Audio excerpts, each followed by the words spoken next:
Alors, je suis principalement activiste, donc j'ai été. Ce qui me concernait, c'était la liberté d'expression sur Internet. Vous savez qu'en Tunisie, à l'époque de Ben Ali, il y avait beaucoup de censure d'Internet. Et donc, en 2010, on a essayé de s'organiser pour faire des manifs, etc. C'est comme ça que j'ai été plus ou moins connu. Quand il y a eu les manifestations de Sidi Bouzid, donc on avait un petit groupe, on a couvert les événements de Sidi Bouzid, il n'y avait aucun média qui les couvrait. Et à la suite de ça, il y a eu des attaques d'Anonymous sur les sites gouvernementaux tunisiens. C'était juste avant la révolution et j'ai été arrêté. J'ai passé une semaine en détention et j'ai été libéré le 13 janvier, le jour du discours de Ben Ali avant son départ. Le 14 janvier, il était parti. Et le 17 janvier, on m'appelle du cabinet du Premier ministre pour me proposer le poste de secrétaire d'État à la jeunesse. J'accepte. Je passe 4 mois au gouvernement et je démissionne. Et je reviens à l'activisme. Maintenant, je m'occupe, de promouvoir les listes indépendantes aux prochaines élections. Et à la Tunisie.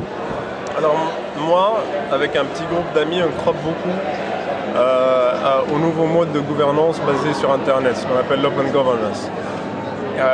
D'abord, je pense que cette révolution, elle n'est pas uniquement tunisienne. Je pense que la révolution qui va de Tunis jusqu'en Espagne, jusqu'en Grèce, c'est la même révolution. Et je pense que le problème dans le monde actuellement, c'est les modes de gouvernance qui sont adoptés, cette représentation qui est non représentative, le fait qu'on élit des gens qui ne nous représentent pas en fin de compte, le fait qu'on n'ait pas vraiment le choix pour élire des gens et le fait que en élisant quelqu'un, tu donnes une carte blanche à cette personne pendant une certaine période pour qu'il fasse ce qu'il veut de ta vie. Et donc, on pense qu'il y a, avec les nouvelles technologies, de nouvelles possibilités, notamment l'open governance, qui permet de voter directement sur les décisions et pas sur les personnes. Voter directement sur les lois, pour tout le monde et en même temps. Donc c'est la démocratie participative qui existe déjà. Qui existe déjà en Suisse, mais c'est à petite échelle dans des cantons, etc. Parce que avec les technologies qu'ils ont, c'est-à-dire vote par papier, urne et machin, c'était pas faisable de faire ça à grande échelle. Et maintenant, je pense que c'est possible. Ça dépend des pays. Alors, Internet est toujours impliqué dans toutes ces révolutions-là. Alors, à plus ou moins grande échelle, ça dépend des pays. En Tunisie, en Égypte, c'était très très important Internet, parce que Internet, ce n'est pas un média là dans le colloque, donc on parle de médias sociaux, et on réfléchit en termes de médias. Mais Internet et les réseaux sociaux, c'est complètement différent. C'est à la fois pour informer, à la fois pour participer à la décision et à la fois en même temps pour s'organiser, le tout en même temps. Vous voyez, ces manifs qu'on a organisés à Tunis, c'était avec des réseaux sociaux et on a informé les gens et on a cette idée de Ben Ali dégage, elle a émergé à un moment, alors qu'au début c'était des revendications sociales et locales, grâce à Internet. C'est-à-dire on a réfléchi ensemble, on a planifié ensemble, on s'est organisé ensemble. Et tout ça, ce n'est possible que par Internet. Ce n'est pas uniquement une question d'information.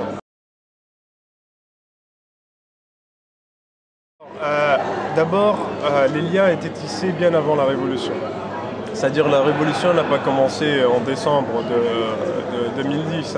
L'évolution a commencé, on peut par exemple remonter à 2008 avec les manifs à Tunis du bassin minier Ardève. On a essayé de pousser ça, ça n'avait pas marché, il n'y avait pas la masse critique sur Internet.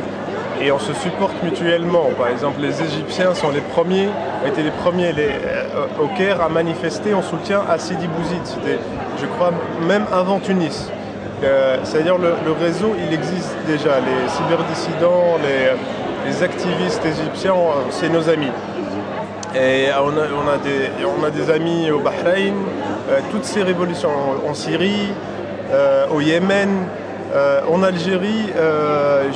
Moi personnellement, j'en ai pas beaucoup, mais je suis sûr qu'il y a des connexions déjà préétablies. Et donc ça, c'est avant. Alors, ils nous ont supportés. On les a supportés pendant, par exemple, Khaled Saïd, qui a été très important. Ouais, El Ronim, c'est un ami aussi. Et c'est mutuel. Quand on a besoin d'eux, on les trouve. Quand ils ont besoin de nous, ils nous trouvent. Et c'est tout un réseau. Il n'y a pas de frontières. Après la Révolution, les liens sont toujours là. Et ils augmentent encore plus. Ce qui est important à savoir, c'est que maintenant, il y a une nouvelle forme de citoyenneté. C'est-à-dire que, par exemple, pendant les attaques de Anonymous sur les sites officiels tunisiens, c'est le monde entier qui a participé. C'est le monde entier qui a participé à la révolution tunisienne. Des gens d'Espagne étaient là. Des gens, vous voyez, et c'est comme ça que ça s'organise. Il n'y a plus de frontières. Maintenant, les gens, il faut qu'ils changent de mentalité et qu'ils comprennent ce nouveau concept sans frontières. Il y a plus de, il y a des causes. Et elles sont mondialisées, il y a des intérêts, il y a des groupes, il y a des amitiés, et ça se passe dans le monde entier.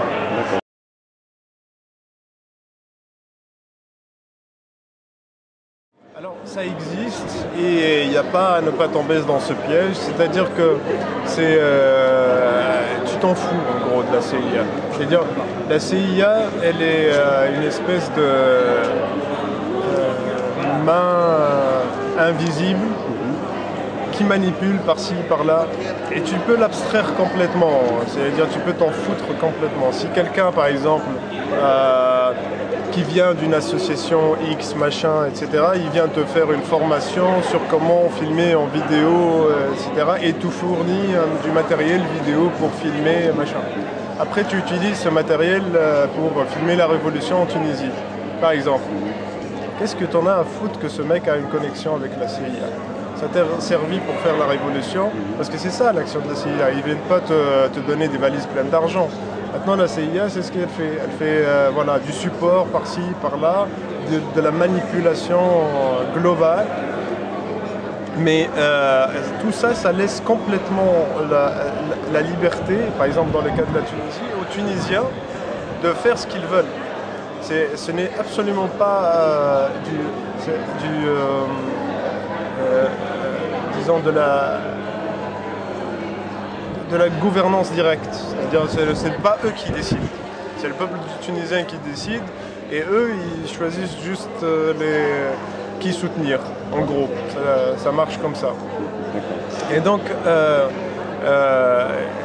pareil pour d'autres intérêts, hein. Il n'y a pas que la CIA, il y a les Français, il y a les machins. Et toi, tu peux tout simplement t'en foutre. C'est-à-dire, voilà, toi, tu as tes convictions, ce qui va dans tes propres intérêts, dans l'intérêt de ton pays, tu le fais.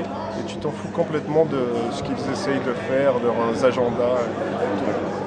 Enfin, je sais pas, c'est-à-dire que pour le cas de l'Égypte, je sais que cette accusation a été surtout sur l'Égypte, parce que je n'ai pas suivi exactement l'histoire. En tout cas, pour le cas de la Tunisie, voilà, c'est le maximum que peut faire la CIA d'après ce que j'entends. Voilà, d'après mes impressions à moi.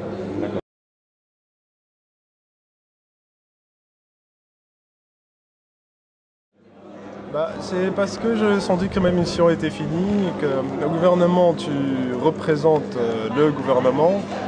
Et par exemple, tu ne peux pas t'engager dans les élections pour une partie ou une autre.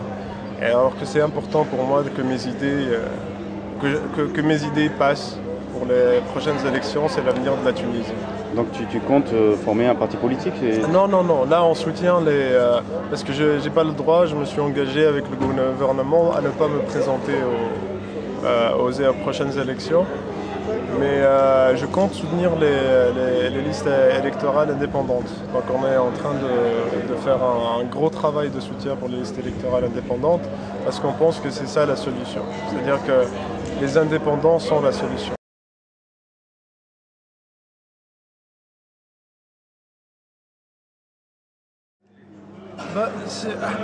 C'est-à-dire que moi je pense que pour la Tunisie, il y a très peu de risques d'abord. Et ensuite, si c'est le cas, tant pis. Hein. Je veux dire, on ne peut pas se voiler la face. Il faut, on ne peut pas considérer que les gens sont irresponsables. D'abord, parce que c'est complètement inéthique, c'est-à-dire ça revient à considérer qu'on ne peut pas les laisser faire, les laisser décider de leur propre avenir. Et ensuite, parce que en Tunisie, je pense que les gens sont assez modérés et que, en fin de compte, cette révolution a prouvé ça. C'est-à-dire, si vous voyez les photos de la révolution, il n'y a pas d'islamistes. Les islamistes en Tunisie ont condamné les manifestations à Sidi Bouzid et les manifestations d'après, et les gens qui se sont immolés par le feu, ils les ont complètement condamnés, disant que c'est des mécréants, c'est des soulards, ils feront jamais rien, il faut pas les... Vous voyez? Et c'était complètement le contraire. Et donc, ils n'étaient pas là. C'est une révolution faite avec tous les Tunisiens. Donc les Tunisiens ont prouvé qu'ils étaient modérés parce qu'il y avait toutes les tranches de la population, etc. Et il n'y avait pas d'islamistes. Et donc, s'ils étaient capables de faire ça, je pense qu'ils sont capables de faire les bons choix pour le pays.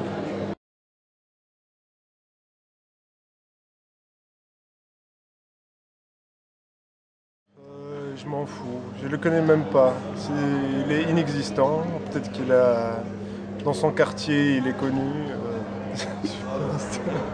J'ai rien à lui dire.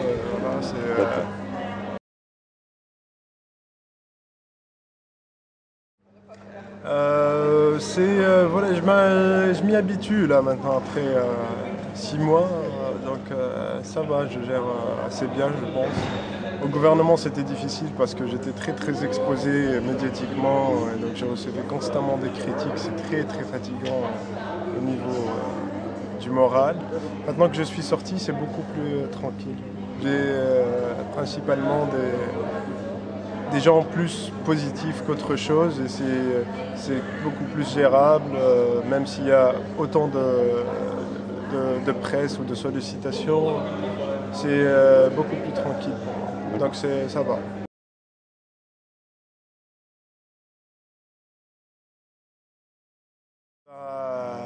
Maintenez la pression. Voilà. Merci, Soul.